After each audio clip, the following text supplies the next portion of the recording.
Yep, we are live. Hi everyone. So we have Arjun here. He's the VP of Growth at Matic, our homegrown blockchain startup. So we're super excited about Matic and what kind of things that they've been doing in the past couple of years in India. And Arjun has more on it. Arjun, the stage is yours. Thank you. All right, thank you so much. So I gotta say thank you for joining this at at 12:30 on a at 12 p.m. on a Saturday. And Yeah, so again, just to talk a couple of things about what Matic is. Matic is a layer two solution built on top of Ethereum blockchain, and we've been around since 2017. So a lot of interesting things have happened, not just at Matic, but in the crypto space in general. So what I'm going to do is, so I'm just going to share my screen and do a quick presentation.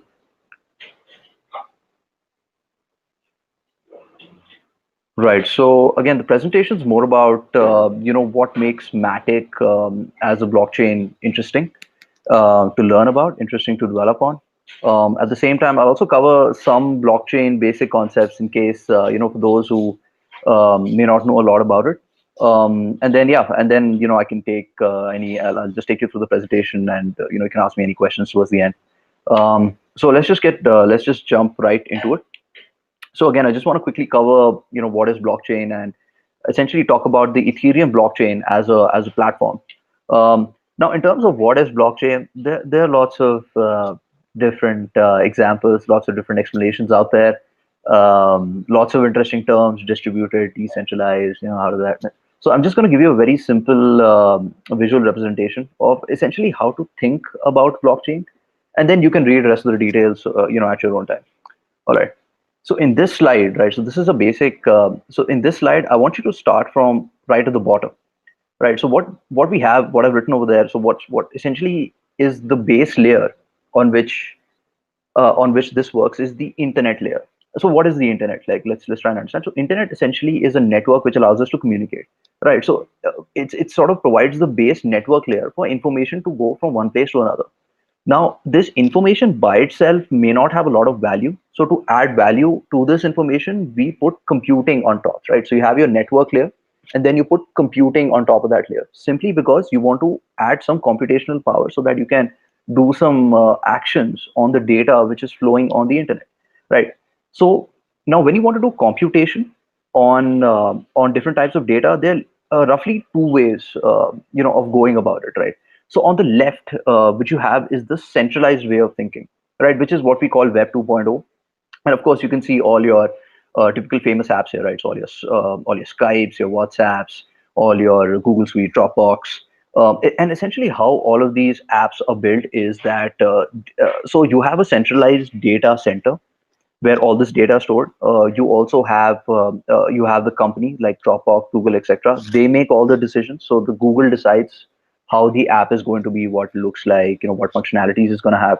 It is stored also, all the data, etc. is stored in one place. They decide what to do with your data, things like that.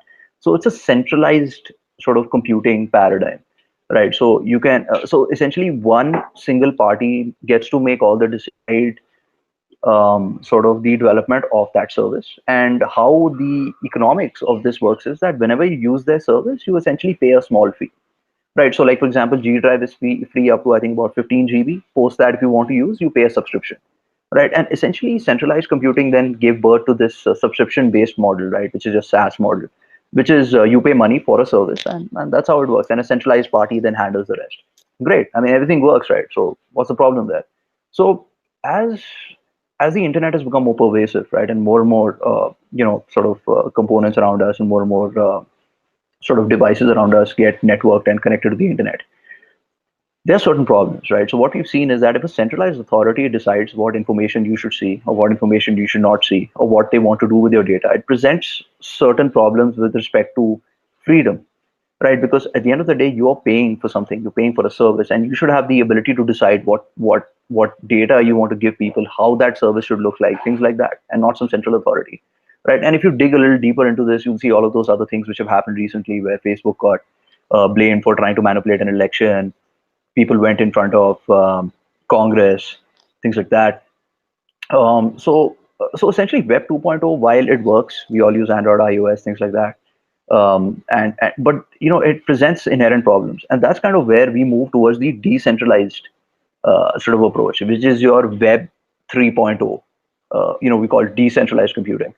And in Web 3.0, things are a little different, right? So essentially, this is a decentralized, distributed way of computing. So essentially, you're doing the same thing. You're adding computation to data, but it's just decentralized. And how decentralized works is, so for example, if you want to create a democratic, decentralized way of computing where no central power has authority, you need to do a bunch of different things. And blockchain is one of those approaches to offer a decentralized, distributed way of computing. And how it works essentially is that you have a shared ledger database. So every sort of computation on which happens on blockchain. So blockchain essentially is a piece of software, right? Just like how G Drive is or things like that, or how AWS is in many ways. Um, so so how a shared ledger works is that you create. So you essentially every unit of computation is a transaction. The best way to save or store transactions is on a ledger, hence a ledger database. So what you have to do is that you create one single ledger database on which everybody works. So there's complete transparency of what computations are being performed, what is being done with data, what information is being stored. So there's complete transparency. You can go and see that. You create a tamper-proof ledger database. So because everybody's working on the same database, people can try and do different things. Like I can go to my bank account and add a couple of zeros there. So by creating a tamper-proof shared ledger database, you can essentially solve the problem of your data provenance, which is, that whatever data you're putting in there, whatever is happening to your data is completely transparent, and that fact that it cannot be tampered. Now, how the shared ledger database works with the help of cryptographic proofs, I'll leave it up to you, and you should read about that. Then you also add this other concept of distributed computing.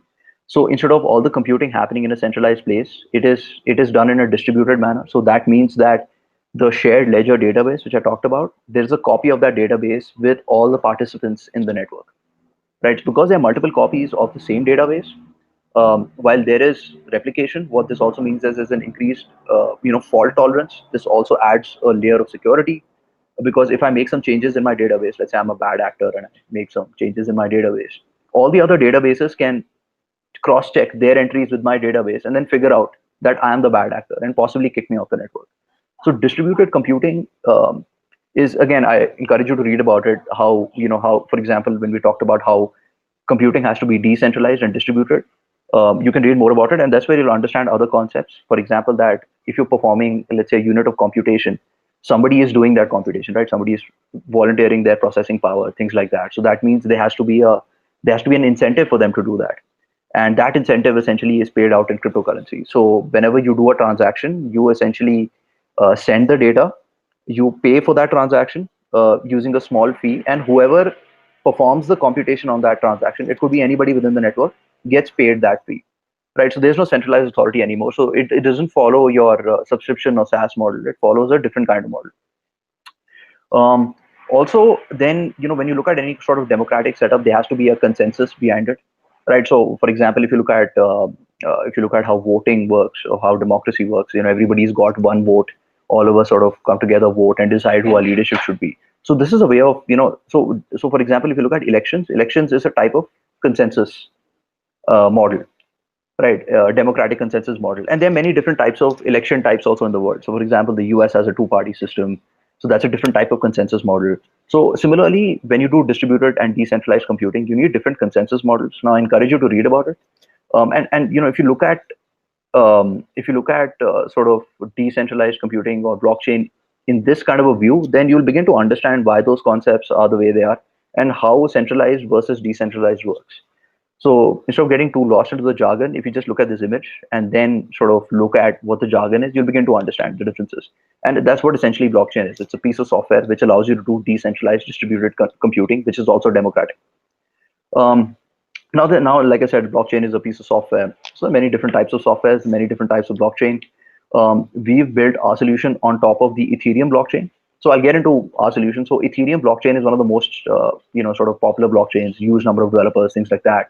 Large number of protocols and platforms, scaling solutions, testing frameworks, privacy. So already there's a lot of development which happens on the Ethereum blockchain system, and the Ethereum blockchain is the most popular blockchain. So we chose the most popular solution to build our solution on top of. At the same time, So when you have, for example, let's say a blockchain, like so you have a shared ledger, you have a decentralized compute model, things like that. Now once this so this was proposed obviously quite some time back, but it gained popularity in about 2015, 2016, when people learned about Bitcoin, a cryptocurrency, which is sort of a way of doing value transfers in a decentralized distributed system. Became popular, then the value of cryptocurrency shot up, and that's kind of what we saw in blockchain in terms of blockchain transactions. So every type of transfer, every type of computation is essentially a ledger. It's a transaction, and we went through this period in 2017, what I call the crazy period, where there was a huge jump in the adoption of blockchain. People are talking about it, etc. There were lots and lots of transactions happening, and that's where people understood, I think, the number one sort of problem with this kind of a system, right? And the problem essentially was scalability. And this was demonstrated in a pretty interesting fashion, that there was this application on Ethereum blockchain, which is called a CryptoKitty, right? Which essentially was well, for the lack of it, was a virtual cat, which you can then raise, and as it grows, it gets different, sort of attributes. You can control some of them. So something like a Pokemon, which sort of keeps growing. And then you could trade, just like you could trade Pokemons, you could trade, CryptoKitties, and you could sell the CryptoKitties for money. And this particular application became so you could say so widespread and so popular that it brought down the entire blockchain network, right? And this is a pretty interesting time for people who are touting blockchain as the next internet and things like that, that if a gaming application like CryptoKitties can bring down an entire network, so clearly there are certain problems, right? And essentially the problem which every blockchain essentially suffers from is scalability. See, when you try to create a tamper proof database, right, which everybody is computing on, right, which everybody in the world is trying to transact with, essentially they are going to be, sort of blockages. And all of this again ties into the way you design the blockchain. So so the way the blockchain was so way the Ethereum proof of work, the way the Bitcoin blockchain was, way the blockchain sort of has tamper proof properties through cryptographic proofs, is something which is not great at scaling in terms of so for example, if the meter for scaling here is transactions per second. So how many transactions can you do? So for example, an AWS system can do about 1 million transactions, like 1 million different computational transactions in a second. And what we realized about because it's a centralized system, but when you take a decentralized system, typically the transaction per second comes out to be maybe 15, 18, maybe 20, up to 100. And that's when people realize that if you have the whole world working on a particular shared ledger blockchain database, there are going to be inherent scalability problems, right? And this is kind of what people realized in 2017, when there was this whole blockchain bubble, and the interest started waning, things like that. Is what people realized, that the biggest barrier for blockchain adoption is essentially the scalability of layer one blockchain. So layer one blockchains would be things like Ethereum, things like Bitcoin, and there are many others out there. And essentially, people realize that the transactions are extremely slow. You have to pay, like I said, for every transaction, for every computation which is performed on the blockchain, you have to pay a fee. The fees is very high, right? So if you have a slow computer and the cost of running that computer is also very high, then essentially your user experience is really, really poor. And that's what people realized about blockchain, is that the concept sounds amazing, but in terms of practicality, it was not scaling to the kind of demands, or it was not scaling to the kind of demands people are typically used to with centralized systems, right? And if you cannot offer the same user experience, then people are not going to adopt blockchain technology. So, this obviously, sort of led to a situation where people, had to think hard about how they could solve this problem. And that's kind of where sort of solutions like Matic came. So Matic essentially is a hybrid POS plasma sidechain. So again, don't go into, I mean, for those who know, it's POS stands for proof of stake. So proof of stake is a consensus mechanism, what I talked about in the blockchain slide. And a plasma is essentially an architecture which allows you to work along with the Ethereum chain. So this is how it is structured. You have your Ethereum main blockchain database, and then you have Matic here. And essentially, the concept of plasma is very simple. And let me just explain it with a couple of sentences. Let's say you have a database which can only do one transaction per second, right? So one way of scaling that, scaling the transactions per second on that database is to have one. If you have your main blockchain database, you introduce a second blockchain, and you make the second blockchain really, really fast. So let's say your first blockchain can do 1 transaction per second, the second can do 1,000 transactions per second. So what this blockchain does is it does 1,000 transactions. It takes those 1,000 transactions, compresses them into one transaction, and then puts it onto the main database, which is the Ethereum database. So essentially, you can imagine thousands of transactions happening on the Matic sidechain, and in 1 second. And similarly, every 1 second, those transactions are sort of pushed onto the Ethereum, or rather the Ethereum main database, which has a very low transaction per second. So this is kind of how you can offer high transactions per second, but at the same time offer the security of the Ethereum database, which has low transactions per second. So this is a way of scaling that. Right. So something like, for example, you have, let's say, an engine, and you match it to like a supercharger or a turbocharger, which pushes more air into the engine, and the engine gets more horsepower. It's essentially the same engine, but by adding an extra component, you will improve the scalability of that engine, right? The amount of horsepower output you can get out of it. So this is kind of what sidechains do. And Matic is a type of is a is a plasma sidechain, so it's 100% completely compatible with Ethereum. And this is kind of how a sidechain. This is how Matic has allowed or has solved for sort of the scalability in terms of the speed of transactions and also the cost of transactions. So on Matic, whatever transactions you do on the blockchain or the Ethereum blockchain are not only super fast, but they're also super cheap. And when you offer cheap computation and really fast computation, then essentially you're looking at huge scalability. That's when people want to develop on your platform, and that's kind of what Matic is solved for. So just quickly moving. So again, I encourage you to read more about this, and just to quickly move on and put it in 4 points. What does Matic offer? Essentially, is a high transactions per second on the sidechain, 2 second block time. So every 2 seconds, you can add entry or rather a block of data to the blockchain database. Finality on the main chain. So all of that data is also being committed onto the main Ethereum chain. So there's a high degree of security there. Low entry barrier. So so Ethereum uses the Ethereum virtual machine, and our solution is also EVM compatible. So it's a virtual machine similar to how Java virtual machine allows you to do Java, allows you to pass Java code. So we use the same Ethereum virtual machine which the Ethereum main chain uses. And because we do that, all the things which work on Ethereum work on Matic. So as a developer, if you're already working on Ethereum and if you're frustrated with the scalability, with the costs, you can move to Matic super easily, and thereby see better unit economics, better computation and transactions per second, and thereby be able to deliver a great user experience. Because ultimately, all of this entire story, or about scalability, things like that, is centered around user experience. Like all of this is done so that we can offer a superior experience to the user. Um, Now, of course, we're one of the fastest growing DApp platforms. We're becoming, the de facto platform for blockchain games, simply because games require sort of high number of transactions, high compute, super low costs. And if you can offer that, then mainstream gamers who are used to like a very vanilla experience on, let's say, centralized systems would like to move to the decentralized system. We have a large growing developer community. We've got lots of big D apps moving into our, so D apps is distributed apps, for those who don't know. We're getting many reputed and leading distributed apps and games onto the Matic network. And we're also on course of building one of the largest communities worldwide. We're there on pretty much every social forum, Twitter, Discord, Telegram, you name it, we're there. And we have a great community. So these are some of the, so for those who probably, know a little bit more about the blockchain ecosystem, you would maybe know some of these names.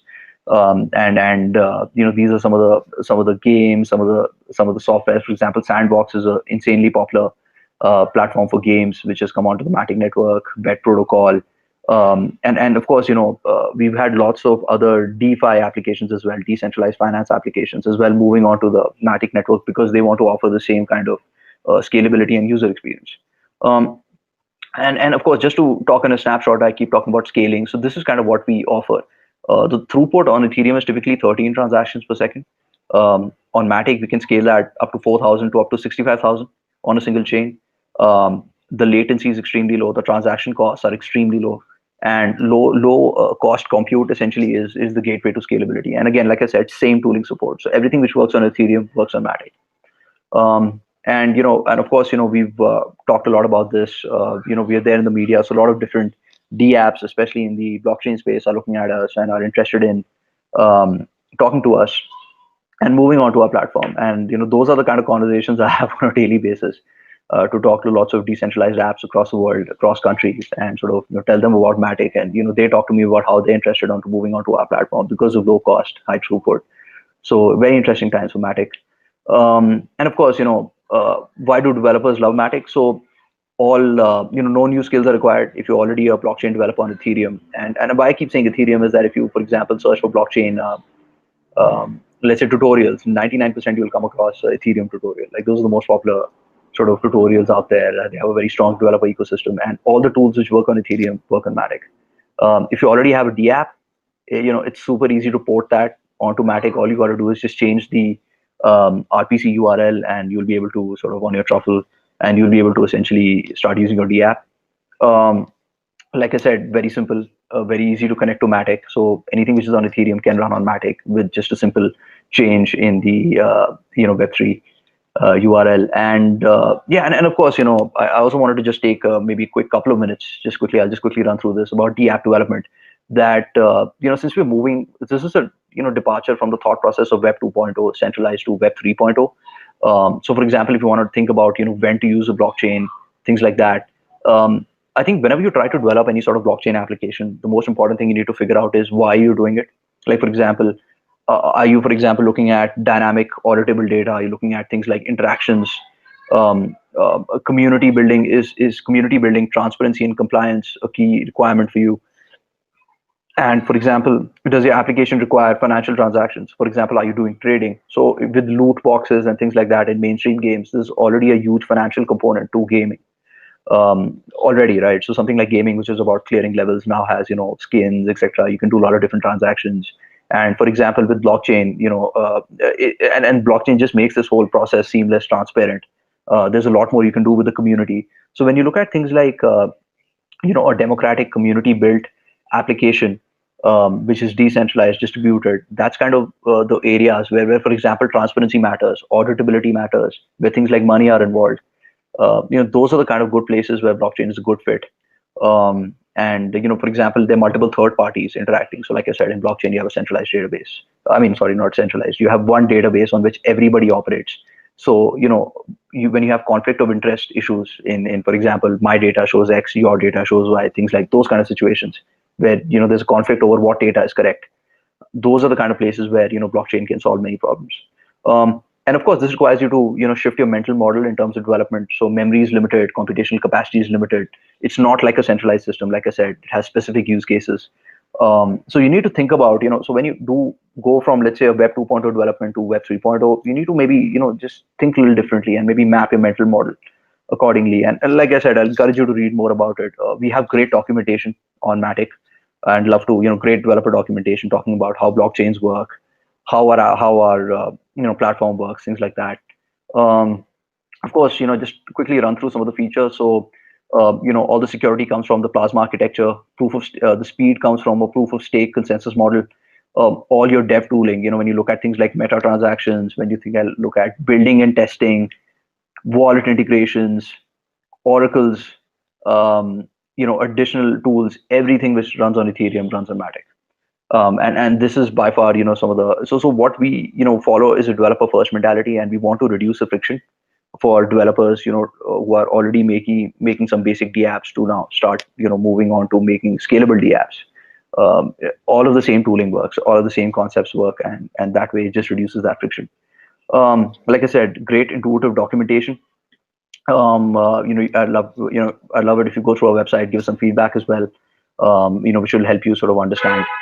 And we also do lots of different promotions, launch campaigns. So we have, so essentially, like I said, if you're a developer first, we want to support the developer community.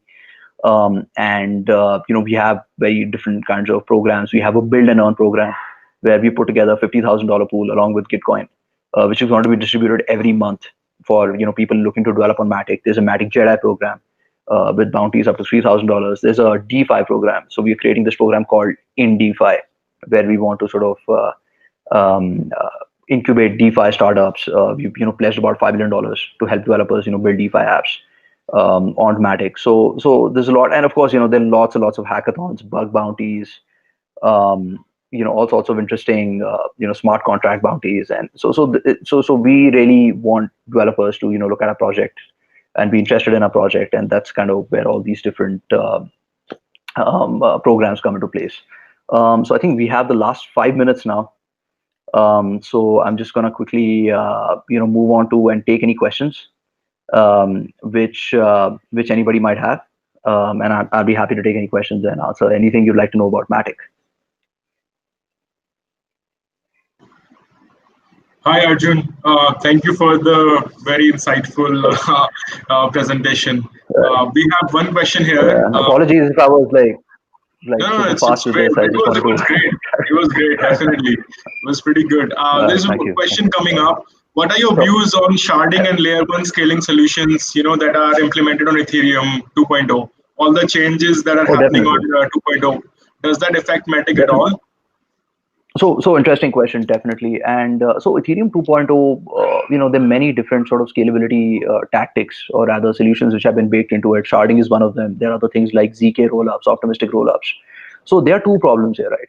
So number one is the rollout itself. So I don't know if you noticed that recently there was a test on Ethereum 2.0 and 17% of the nodes went offline. So Ethereum 2.0 rollout, which is all the different features like sharding, etc., to be rolled out, committed to the chain, and to make sure that all of them work properly, will take something close to about what we anticipate, about 2.5 years. Right? Not because the Ethereum team is slow, it's just because it's that big of a change. And you need to because the ecosystem is already so big, you need to make sure that everything works properly. And so it's going to take a long time for Ethereum 2.0 to be implemented. Now, the second part is are we, what is our view on 2.0? We are actually looking forward to 2.0. So, Matic is a layer 2 solution. It will still be compatible with Ethereum 2.0. So currently, for example, let's say Ethereum does, let's say 10 transactions per second, and we are able to offer 100x scalability. Now, if Ethereum 2.0 does 100K transactions and we are able to offer 100x of that, then the experience which Matic can offer is equivalent to your centralized RDBMS performance. So we are actually looking forward to Ethereum 2.0 because that will allow us to, bridge that experience gap, right? So when people use like Gmail, it's fast, you open Netflix, video starts playing.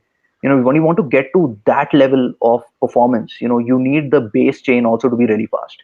And we are actually looking forward to that. So we hope Ethereum 2.0 comes across quickly, because that's when we can really go to the Microsofts and Netflix and, the Facebooks of the world and tell them that we can offer a better model, a better compute model, and at the same performance as yours. So, that we're kind of looking forward to that. We just hope it happens, quickly. But until it happens, like layer 2 solution is literally the only way you're going to get adoption on blockchain. Yeah. Right. Makes sense. Thank you so much, Arjun. That's all the time we have. Thank you so much for taking out time. Yeah. All right, great. Thanks. Of course, Yeah. of course. Perfect. And, thank you so much. Yeah. Thanks, right, man. Thanks a lot. Yeah. Bye.